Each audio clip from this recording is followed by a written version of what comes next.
I never got to meet my Uncle Junie.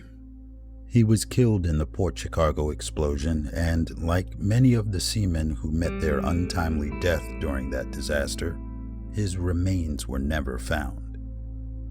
My mother was just 7 years old in 1944. She recalls her most vivid memory of Brother Junie, as she called him, as a time when he was coming home one day. She saw him in the distance and ran up to him, giving him a big hug. He picked her up and put her on his shoulders and carried her home.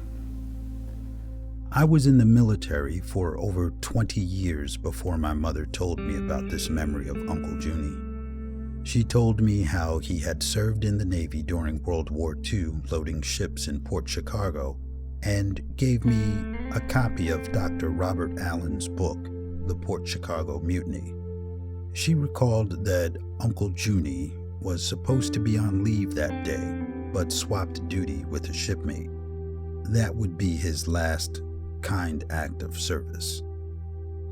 His service to our country led the way for his brother George, a soldier, and his brother August, a Marine.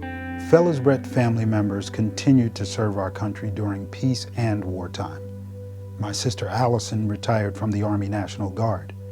My cousin Martin retired from the Air Force. My cousin Marcellus served in the Air Force as well.